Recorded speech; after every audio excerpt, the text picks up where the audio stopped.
Ambassador Kang Wu walked through the crystal corridors of Nexus Prime, feeling the weight of 30 years pressing down on his shoulders. The massive space station floated in the void between star systems, and today it would host the most important meeting in galactic history.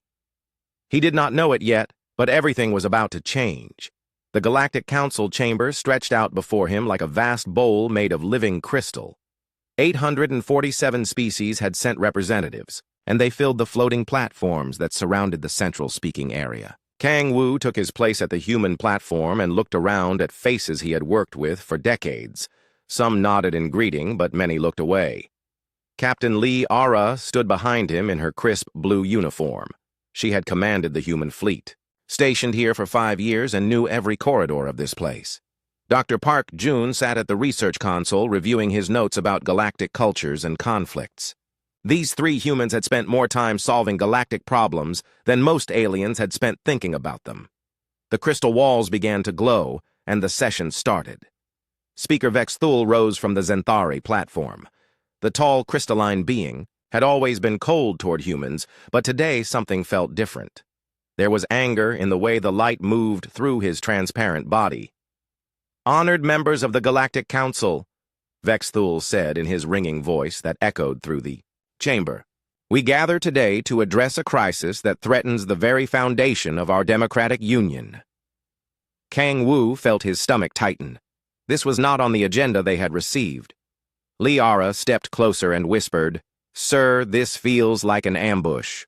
"For too long," Vex Thul continued. "One species has pushed its way into every conflict and every negotiation. They arrive uninvited and impose their primitive concepts of individual rights and personal freedom on civilized species who have maintained order for millions of years." Murmurs rippled through the chamber. Kang Wu knew exactly which species Vex Thul meant. Around the chamber, he could see representatives of species that humanity had helped. The Kalos delegation whose planet humans had made green again, the Centauri medical team whose plague humans had cured, the Rigelian trade representatives whose shipping lanes humans protected from pirates. "These newcomers," Vex Thul said, the word like it tasted bad, "have been members of this council for only 50 years, yet they act as if they own it. They send their ships to patrol our space. They station their diplomats in our capitals. They make our species dependent on their help and then act surprised when we resent this dependence." Dr. Park Jun looked up from his console with wide eyes. "He's really doing this," he whispered to Kang Wu. "After everything we've done for them, Kang." Wu remembered the early days when humanity first made contact with galactic civilization. Earth had been a small blue world with primitive technology and big dreams. The established species had treated humans like children playing with toys too dangerous for them. But humans learned fast and worked hard, and soon they were solving problems that had plagued the galaxy for centuries. The humans. Vex Thul finally said the word out loud. "Believe they know better than species who mastered space travel when their ancestors were still climbing trees. They interfere in disputes that are none of their concern. They mediate conflicts between species they barely understand. Worst of all, they make us feel small and inadequate, when we should feel proud of our ancient wisdom." The Saurian representative Mordak shifted uncomfortably on his platform. His people had been close allies with humanity for 20 years. They had fought side by side against the Void Seeker raids on the Outer Rim. Kang Wu caught his eye and saw something that made his heart sink. Mordak looked away. "I call for a vote of no confidence in the human delegation," Vex Thul announced. "I propose that humanity be expelled from the Galactic Council for overreach, interference, and disruption of proper galactic order." The chamber erupted. Some delegates shouted in outrage while others applauded. Kang Wu sat perfectly still while the chaos swirled around him. Liara put her hand on her weapon, but Kang Wu shook his head slightly. Violence would only prove their point. The voting began immediately. One by one, the species cast their decisions on screens that glowed in front of their platforms. Kang Wu watched as species humanity had saved voted against them. The Kalos delegation voted to expel the humans who had given them a living world. The Centauri Medical Council voted against the humans who had saved billions of their people from plague. Rigelian Confederacy, the voting system announced. Kang Wu held his breath. Humanity had been protecting Rigelian trade ships for 15 years. The Rigelian representative touched his screen. Vote. Expulsion. Dr. Park Jun buried his face in his hands. "How can they do this to us?" he whispered. "We've given them everything." The votes kept coming. Ancient species who had never spoken to humans voted to expel them. Younger species who owed their existence to human intervention voted against their saviors. Even species that had begged for human help just months earlier turned their backs. "On Earth, Saurian Dominion," the system called.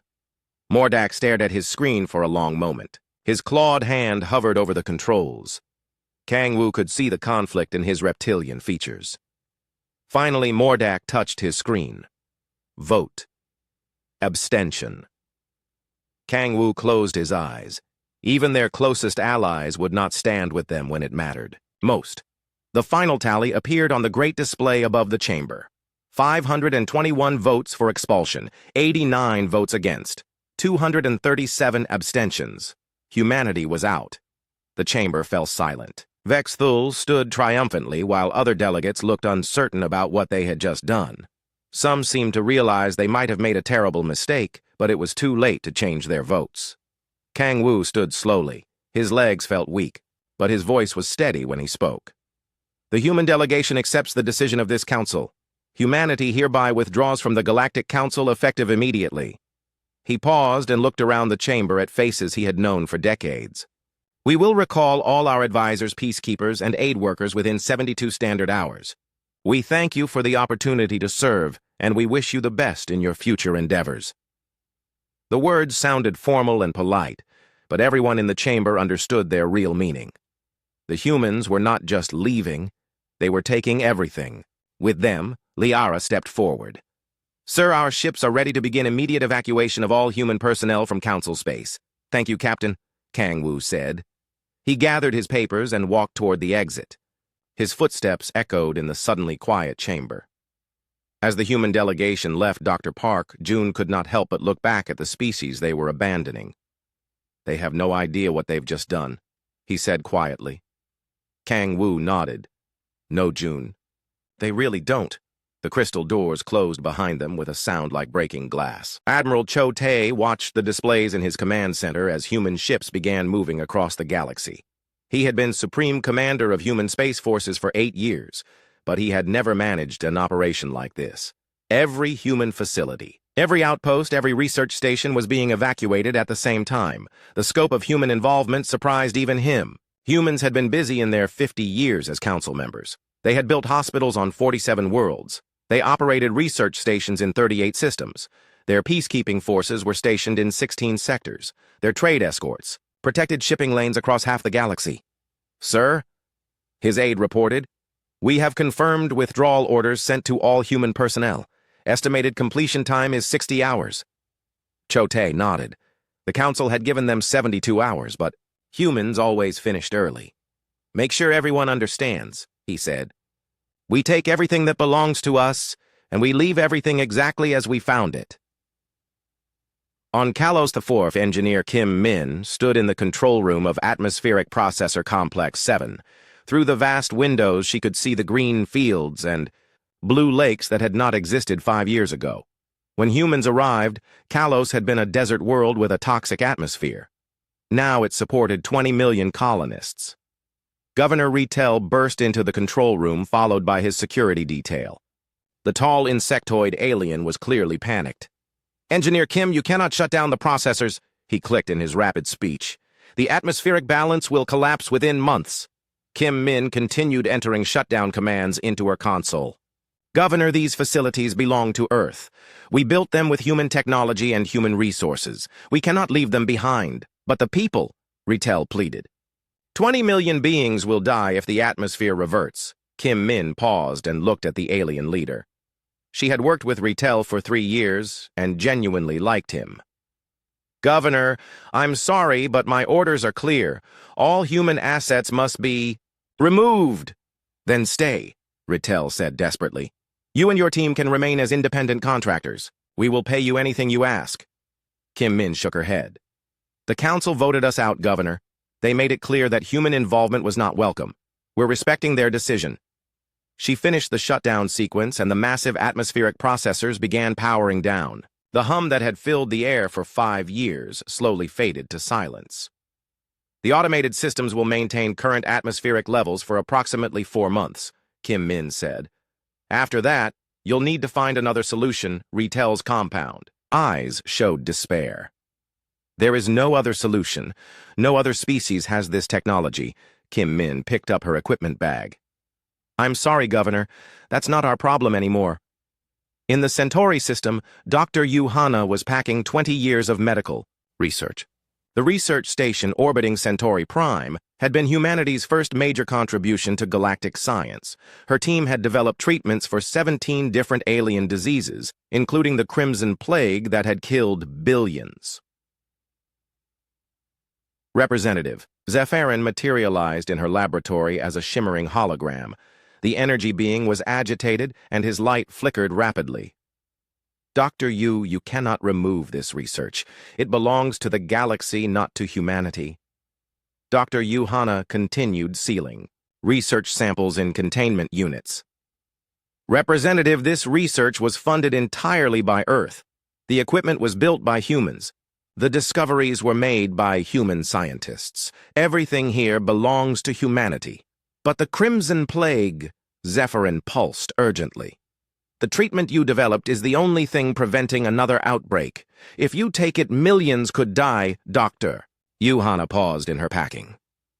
Representative, when the plague first appeared, 5 council species refused to share their medical knowledge with us. They said their research was proprietary. We developed our own treatment from scratch with no help from anyone. That was different, Zephyrin argued. That was before you proved yourselves. No, Dr. Yu Hana said firmly. It was exactly the same. You didn't trust us then, and you don't trust us now. The only difference is now you need us. She sealed the last container and activated the transport beacon. I'm leaving detailed instructions for maintaining the quarantine protocols. If a new outbreak occurs, I suggest you contact the Altarian Medical Consortium. They're very proud of their advanced biological sciences. Zephyrin's light dimmed. Their treatments don't work on the Crimson Plague. We already tried them. Dr. Yu Hana picked up her personal belongings. Then I guess you'll need to develop something new, just like we did. Across the galaxy, human peacekeeping forces were standing down from active conflicts. Captain Odong commanded the 3rd Fleet stationed at the Rigel Vega border. His ships had maintained peace between those two species for 15 years. Now he was pulling back to human space and watching the situation deteriorate in real time. Captain, his communications officer reported, we're receiving distress calls from 17 merchant vessels in the disputed zone. Vegan raiders are attacking. Rigelian cargo ships. Odong watched the tactical display as red icons marked new attacks. Any council forces responding? Negative, sir. The nearest Rigelian patrol is 6 hours away. The Vegan Defense Force claims the attacks are happening in disputed space. Odong wanted to help, but his orders were absolute. All human forces will return to Earth immediately, the directive read. No exceptions, no delays, no involvement in galactic affairs. Signal all merchants in the area. Odong ordered. Inform them that human patrol coverage has ended. They should seek alternate routes or request escort from their own governments. 3 hours later, the tactical display showed 12 more attacks. The ancient trade route that had been safe under human protection was turning into a war zone. Dong tried not to think about the crews dying while he watched. In his command center, Admiral Cho Tae coordinated the largest military withdrawal in galactic history. Human fleets from across the galaxy were converging on Earth space. Transport ships carried millions of human civilians who had been living and working throughout the galaxy. Admiral, his intelligence chief, reported, we're monitoring significant increases in conflict activity in all sectors where human forces have withdrawn. The Rigel Vega situation is escalating rapidly. 3 Saurian colonies have requested emergency assistance. The Outer Rim sectors are reporting massive piracy increases.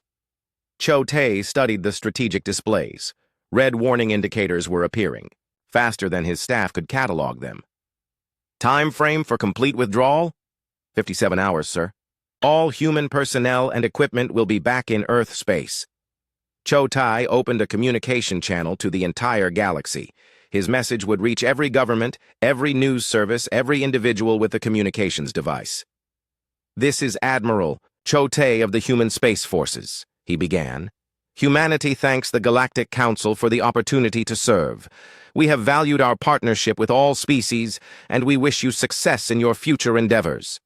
He paused and looked at the displays, showing spreading chaos. All human military forces are returning to Earth space. All human civilian aid operations are concluding. All human research and medical facilities are being evacuated.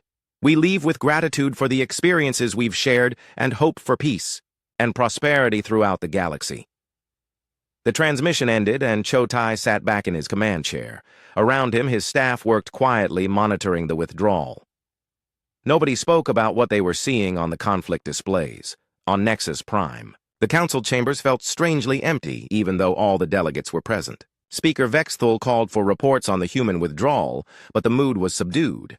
The quick efficiency of the pullout had surprised many species.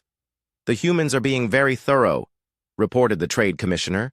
"They're removing equipment and research that many species assumed would remain available. They're honoring the letter of our decision," admitted the military attaché. "No human forces have engaged in any conflicts since the vote, even when directly requested by member species." Vexthul tried to maintain his triumphant attitude. "This proves we made the right choice. The galaxy can function perfectly well without human interference," but privately he was beginning to have doubts. The reports from various sectors painted a troubling picture. Conflicts that had been stable for years were suddenly exploding into violence. Trade routes were becoming dangerous. Research projects were collapsing without human expertise. As the last human transport departed Nexus Prime, the crystal walls seemed to lose some of their glow. The station felt larger and lonelier than it had in decades. Council sessions would continue, but somehow everyone knew they would never be quite the same.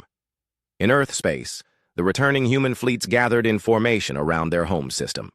Admiral Chote issued one final communication to the departing galaxy. "Humanity wishes all species peace and prosperity. We hope that one day we might again serve together for the good of all." The transmission ended and human space fell silent. The galaxy was on its own. President Bae So-young stood at the observation deck of Luna Station, watching Earth turn slowly below. 6 months had passed since humanity left the Galactic Council, and she had spent every day dealing with requests for help from across the galaxy. Her answer was always the same: no. "Ma'am!" Her aide approached with another datapad. "The Rigelian ambassador is requesting another meeting. She says the situation has become desperate." Bae So-young did not turn from the window. "The same answer as yesterday and the day before. Earth is no longer involved in galactic affairs." The aide hesitated. "Ma'am, the casualty reports from the Rigel-Vega conflict are significant." "I'm sure they are," Bae So-young said quietly. "But that is no longer our concern. The galaxy wanted us gone, and we're gone." She had won the presidential election 3 months ago on a platform of complete isolation. The human population was tired of being rejected after decades of service. They wanted to focus on themselves for a change, and Bae So-young intended to give them exactly that. General Yang Dae entered the observation lounge carrying a military briefing folder. "Ma'am, I have the weekly galactic situation report. Is it worse than last week?" Bae So-young asked. "Much worse," Yang Dae confirmed. "The Rigel-Vega war has spread to 6 systems. Casualty estimates are approaching 8 billion. The Centauri plague has mutated and jumped to 3 new species. Kalos 4 is requesting emergency atmospheric assistance again." Bae So-young finally turned from the window. "And the Void Seekers?" Yang Dae's expression darkened. "They've begun active expansion for the first time in 30 years. Intelligence suggests they're testing how the galaxy responds without human coordination." The Void Seekers were a militaristic species from the Outer Rim that humans had contained through careful diplomacy and strategic treaties. They had always wanted to expand into the populated galaxy, but human negotiators had convinced them to limit their territory in exchange for trade agreements and technology sharing. "How many systems have they taken?" Bae So-young asked. 17 in the past month, Yang Dae reported. "All lightly defended frontier worlds. The Council has issued protests, but no military response." Captain Odong was patrolling the edge of human space when the refugee ship appeared on his sensors. The vessel was badly damaged and broadcasting distress signals in 17 different languages. He recognized the ship configuration as Rigelian, but the energy signatures were all wrong. "Captain," his communications officer reported, "we're receiving a priority message from the refugee vessel. It's Ambassador Kilthera." Odong remembered Kilthera from his peacekeeping days. She had been the Rigelian trade representative and one of the few aliens who had genuinely appreciated human efforts to maintain peace in her sector. "Put her through." Kilthera's image appeared on the main screen. The usually immaculate diplomat looked exhausted and desperate. Behind her, Odong could see crowded refugee compartments filled with beings from multiple species. "Captain Odong," she said with relief in her voice. "Thank the stars it's you. I request permission to enter human space. We have 40,000 refugees from the war zone and nowhere else to go." Odong felt his chest tighten. "Ambassador, I'm sorry, but my orders are clear. No non-human vessels are permitted in human space. Please," Kilthera begged. "Just temporary. Sanctuary while we find somewhere permanent. Many of these people are injured and we have limited medical supplies." Odong looked at his tactical display. The refugee ship was barely holding together and his sensors detected massive life support strain. "Ambassador, I wish I could help, but President Bae So-young has been very clear about our isolation policy." Kilthera's shoulders sagged. "Captain, you know what's happening out here? The galaxy is falling apart without human guidance. Species that haven't fought for centuries are killing each other. Ancient alliances are crumbling." "I know," Odong said softly, "but that's not our problem." "Anymore. How can you say that?" Kilthera demanded. "These are beings you've protected for 15 years. People you've saved countless times." Odong cut the transmission and ordered his communications officer to broadcast the standard message. "This is Captain Odong of the Earth Defense Force. Human space is closed to all non-human vessels. Please seek assistance from your own governments or the Galactic Council." He watched the refugee ship limp away toward the inner galaxy. His crew worked silently at their stations, but he could feel their discomfort. They had all served in the peacekeeping forces, and it felt wrong to turn away people they had once protected. Dr. Park Jun worked late in his office at the Xenocultural Archive, reviewing incoming galactic communications. His job was to monitor galactic affairs and advise the government, but his reports were largely ignored. The Bae administration had decided that Earth's future lay inward, not outward. His latest analysis painted a grim picture. The galactic infrastructure was collapsing faster than anyone had predicted. Humans had not just been participants in galactic civilization, they had been the coordination system that made everything work. "The economic data is particularly concerning," he dictated to his computer. "Without human trade route protection, commerce has dropped by 60%. Several major trade partnerships have dissolved due to piracy and war." He pulled up another report. "Medical cooperation has completely broken down. The Centauri plague response has been chaotic because no species trusts the others to share information honestly. The humans used to serve as neutral information brokers." The communications system chimed with an incoming message from space. Park. June opened it and saw Ambassador Kang Wu's former aide now trapped on a refugee convoy somewhere in the outer systems. The message was brief. "Dr. Park, please tell someone in the government that it's even worse than you think. The Void Seekers aren't just expanding randomly, they're following a plan." Park Jun stared at the message for a long time. Intelligence reports had suggested the Void Seekers were being more aggressive, but this implied something much more serious. He composed a priority brief for President Bae So-young, but doubted she would read it. On Nexus Prime speaker, Vexithol tried to maintain order in a council chamber that felt increasingly empty. Half the member species had stopped attending regular sessions. Those who remained spent most of their time arguing about who was responsible for the spreading chaos. The Saurian representative insists that only humans can coordinate a proper response to the Void Seeker expansion, reported the session secretary. The Centauri delegation blames the Rigelians for allowing the trade route situation to deteriorate. The Kalos government has formally requested readmission of human atmospheric engineers. Vexthul's crystalline form flickered with agitation. "These species are simply too dependent on human assistance. They need to learn independence, but privately, He was beginning to understand that the situation was beyond simple dependency. The galaxy had become accustomed to human coordination over 50 years. Humans had not just solved individual problems, they had created the systems that prevented problems from becoming crises. The breakthrough message came from a deep space monitoring station. A technician detected unusual energy signatures in the outer rim that suggested massive fleet movements. The Void Seekers were not just taking individual systems, they were positioning for something much larger. "Sir," the technician reported to his supervisor, "these movement patterns suggest preparation for a major offensive against the core worlds." The supervisor studied the data with growing alarm. "How many ships are we talking about?" "Based on energy signatures and gravitational disturbances, at least 50,000 vessels. Possibly more." The report was transmitted to Nexus Prime, but by the time it reached the Council, the information was already 12 hours old. In space, 12 hours could mean the difference between preparation and catastrophe. Speaker Vexthal received the report during an emergency session called to address the refugee crisis, reading the intelligence data. He felt something he had not experienced in his long life: genuine fear. "How long before they reach the core worlds?" he asked the military attaché. "Unknown, sir. The humans always handled Void Seeker intelligence gathering. Our information is fragmentary at best." Vexthal realized with cold clarity that the Council had no idea how to respond to a threat of this magnitude. For 30 years, they had relied on human strategic planning and diplomatic containment. Now they were facing their greatest challenge with no experience in coordinated defense. In Earth space, President Bae So-young received the intelligence report from Dr. Park Jun. She read it twice before calling an emergency cabinet meeting. The implications were staggering.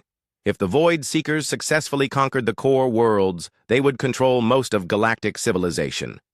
"What are our strategic options?" she asked General Yang Day. "Limited," Yang Day replied honestly. "Earth's defenses are strong, but we've never faced anything like 50,000 enemy vessels. If they come for us after conquering the galaxy, we might not be able to stop them." Bae So-young looked around the table at her advisors. "Are you suggesting we should help the galaxy that threw us out?" "I'm suggesting," Yang Day said carefully, "that our isolation might not protect us if galactic civilization collapses completely." Dr. Park Jun spoke up. "Ma'am, the refugee reports indicate that the Void Seekers have been studying human tactics and technology." Commander Lee Hyun watched the galactic monitoring displays with growing horror. 18 months had passed since humanity's withdrawal, and the galaxy was dying. Her deep space station at the edge of human space intercepted communications from across known space, and every report brought worse news. "Ma'am," her communications specialist called out, "we're receiving another priority distress signal from the Centauri system. The plague has spread to the Altarian colonies." Lee Hyun nodded grimly. The mutation of the Centauri plague had been inevitable once Dr. Yu Hana's research team left. Without human medical coordination, the various species had tried to develop their own treatments. The result was a pathogen that adapted faster than any single species could counter it. "Any response from the Council?" she asked. "Negative, ma'am. The Centauri system has been under complete quarantine for 3 months. No ships in or out." Lee Hyun pulled up the galactic status board. Red zones marked areas of conflict or crisis. 18 months ago, there had been perhaps a dozen scattered across the galaxy. Now more than half the inhabited systems showed red. Ambassador Kang Wu entered the monitoring station carrying his daily briefing folder. His role as Earth's galactic affairs analyst was largely ceremonial, since Earth no longer had galactic affairs. But President Bae So-young kept him active to maintain the illusion that someone was paying attention. "Commander," he said quietly, "I need to speak with you privately." They stepped into Lee Hyun's office, where she closed the door and activated privacy shields. Kang Wu looked older than his years, and she could see the weight of watching galactic civilization collapse. "I received a personal message today," he said, "from my former aide, Jin Soo. He's trapped on a refugee convoy in the outer systems." Lee Hyun had heard about the massive refugee movements. Entire species were fleeing their homeworlds as the Void Seeker expansion accelerated. "What did he say?" Kang Wu activated his personal communicator. Jin Soo's voice was tired and strained. "Ambassador, The situation is beyond anything we imagined. The Void Seekers aren't just conquering territory. They're systematically destroying galactic infrastructure, trade hubs, research stations, communication, relays. They want to make sure no coordinated resistance is possible. The message continued, but that's not the worst part. They've been studying human technology left behind in abandoned facilities. Ambassador, they're not just planning to conquer the galaxy. They're preparing specifically to fight Earth. Li Hyun felt cold spreading through her chest. How much human technology did we leave behind? More than we realized, Kang Wu admitted. Research facilities had local computer systems, medical stations had diagnostic equipment, even our temporary bases had communication arrays. We took the major items, but there were thousands of smaller installations. Dr. Na Jin was working late in her economics research center when she received the request for a comprehensive analysis of galactic infrastructure collapse. As Earth's leading expert on galactic trade and economic systems, she had been predicting this disaster for months. Her latest report was devastating. The galactic economy has ceased to function as a unified system. Trade volume has dropped by 85%.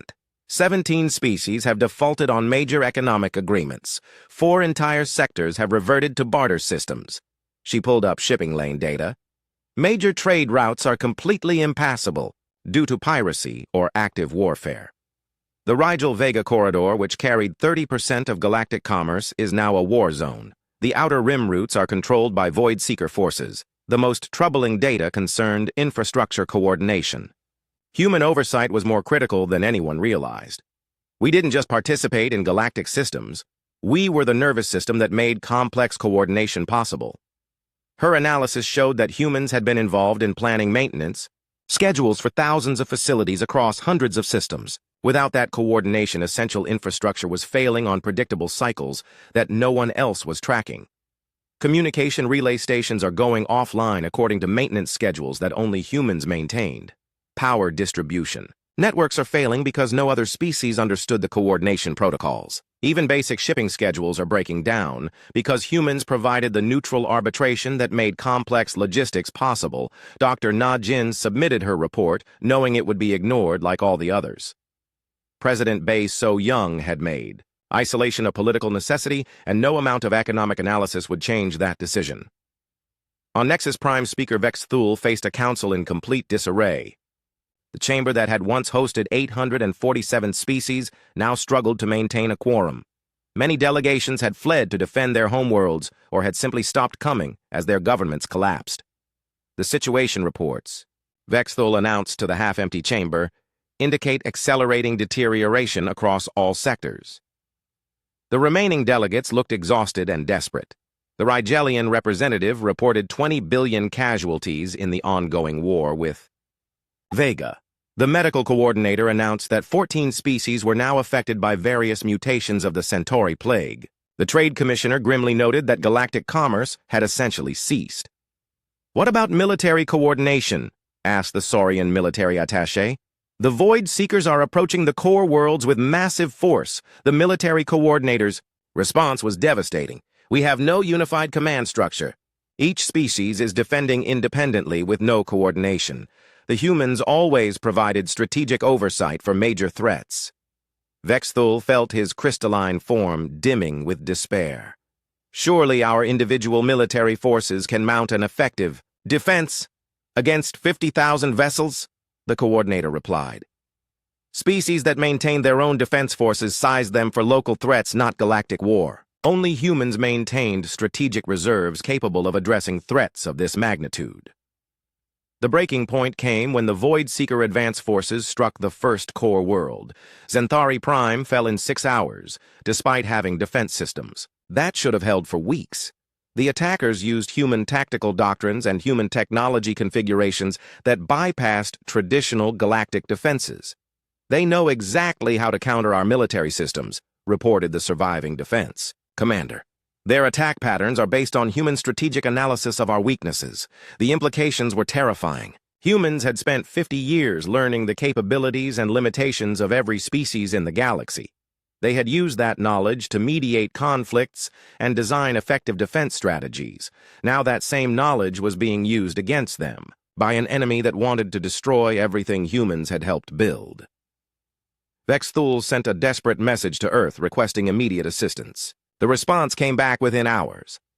Earth is no longer involved in galactic affairs. Refugee leader Tam Well commanded a fleet of 800 ships carrying survivors from 17 different species.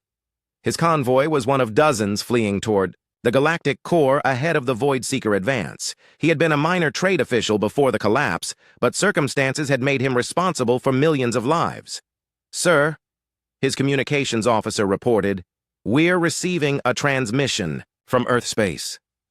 Tamwell hoped desperately that humanity had finally decided to help. Instead, he heard Captain O'Dong's familiar voice broadcasting the standard message. "Human space is closed to all non-human vessels. Please seek assistance from your own governments or the Galactic Council. Send a response," Tamwell ordered. "Tell them the Council has collapsed and most governments have fallen.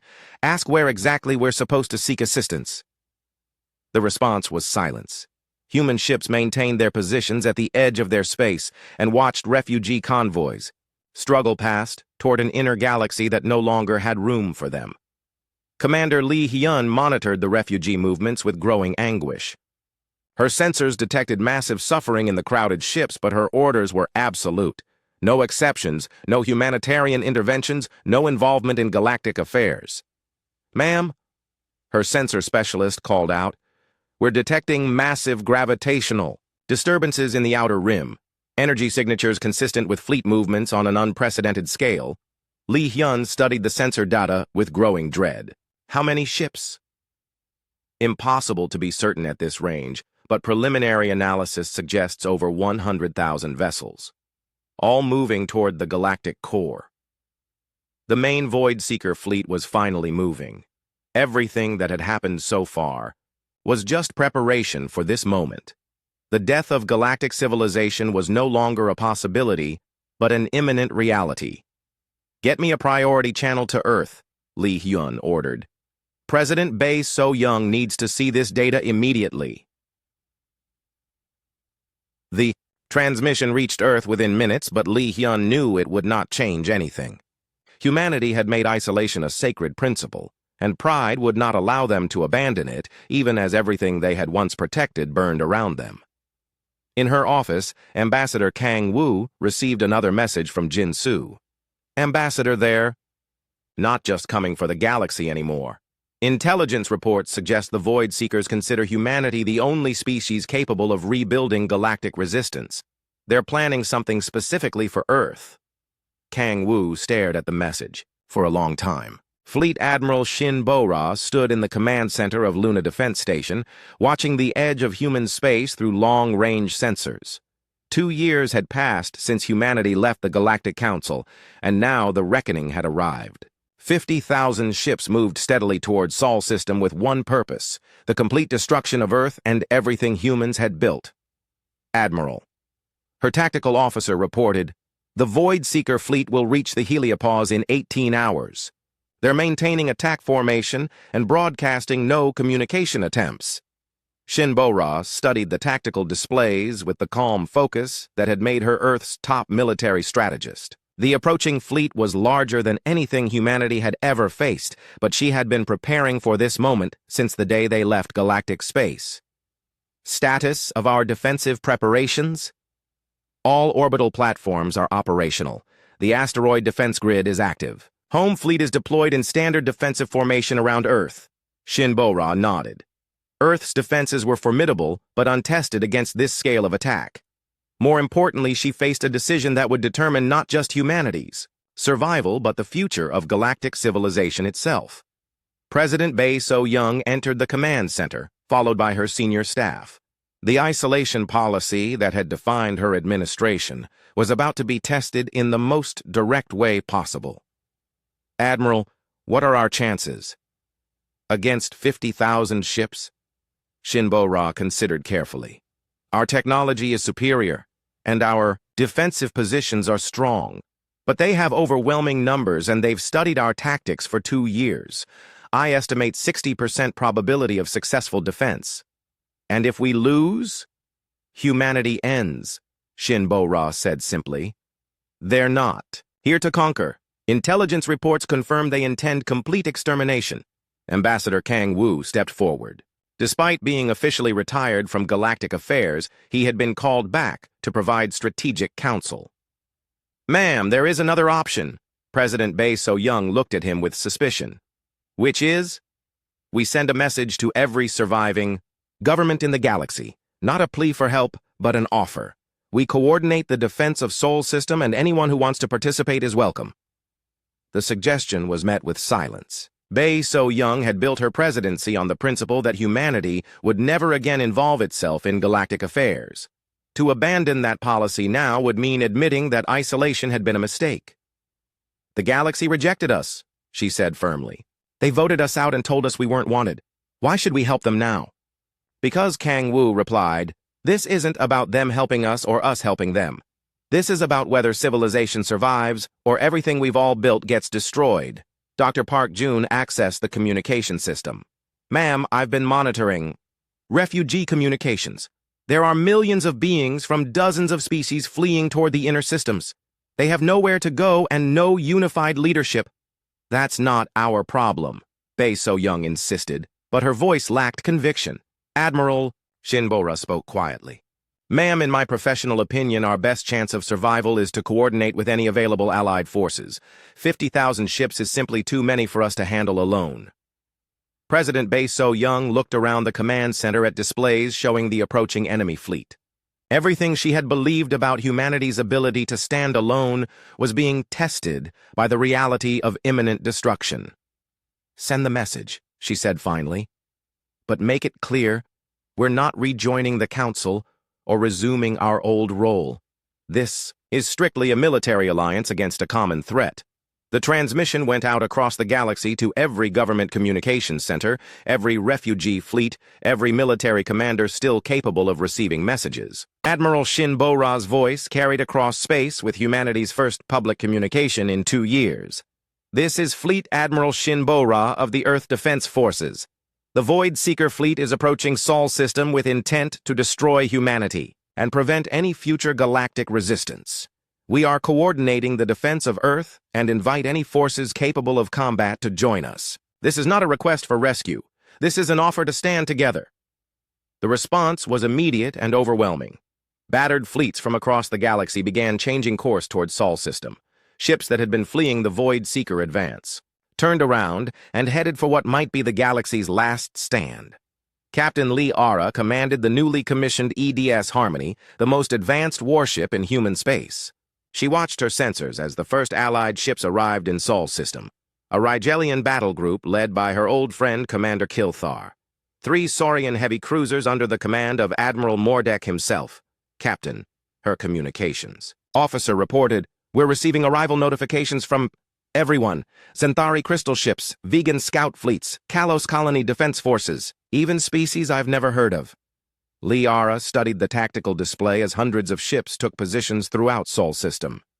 Many were damaged from previous battles. Some were clearly not military vessels, but converted civilian ships crewed by volunteers. All of them had come to make their stand at Earth. The most surprising arrival was Speaker Vexthul himself, commanding a Xanthari crystal ship. Liara received his personal communication request and accepted it with curiosity. "Captain, Liara." Vexthul's image appeared on her screen. The crystalline being looked older and his light was dimmed by exhaustion. "I wish to apologize for my role in humanity's expulsion from the Council, Speaker." Liara replied, "This isn't the time for apologies. We have a battle to fight." "Yes," Vexthul agreed, "but I needed you to understand. We didn't vote humanity out because you were failing at your duties. We voted you out because you were too good at them, and it made us feel inadequate." Liara considered his words. "Speaker, what's done is done. Right now we need to focus on survival." "Agreed," Vexthul said. "I place my ship and crew under human command. We failed as leaders, but perhaps we can succeed as followers." Admiral Shinbora coordinated the largest space battle in galactic history from her command center on Luna Station.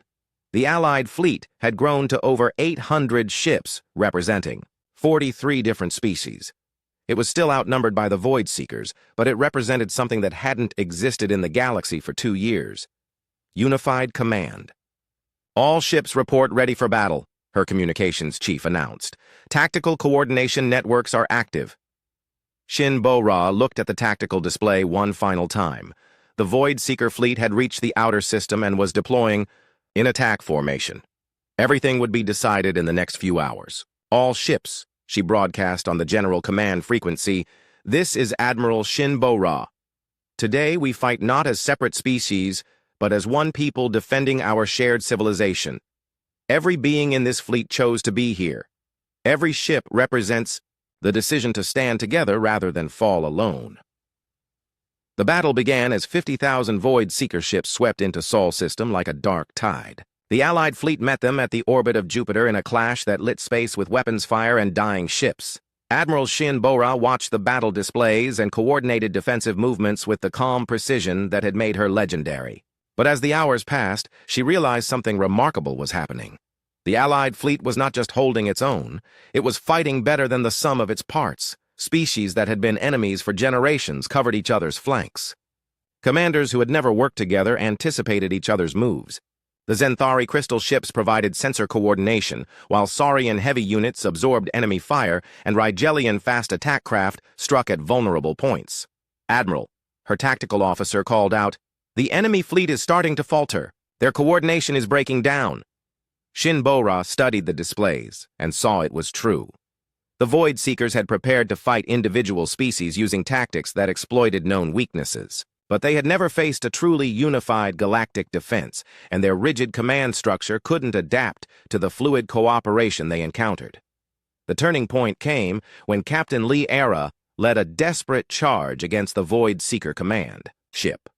Her attack was supported by vessels from 8 different species working in perfect coordination. The enemy flagship fell, and with it the central command that held their vast fleet together. "All ships," Admiral Shin Bo-Ra broadcast. "The enemy command structure has collapsed. Begin pursuit operations. Drive them back where they came from." The Void Seeker fleet broke and ran. Ships that had seemed invincible just hours before fled toward the outer rim pursued by the vengeful Allied fleet. The battle was won, but the cost had been enormous. Nearly half the Allied ships were destroyed or crippled. In the aftermath, Admiral Shin Bo-Ra stood in her command center surrounded by communication requests from across the galaxy. Every surviving government wanted to know what happened next. The old Galactic Council was gone, but something new was being born from the ashes. Ambassador Kang Wu approached her with a formal document. "Admiral, the surviving council representatives have drafted a new galactic charter. They're asking humanity to sign as founding members." Shin Bo-Ra read the document quickly. It enshrined principles humanity had fought for: individual rights, species, sovereignty, and mutual aid. But more importantly, it recognized that true strength came from cooperation, not domination.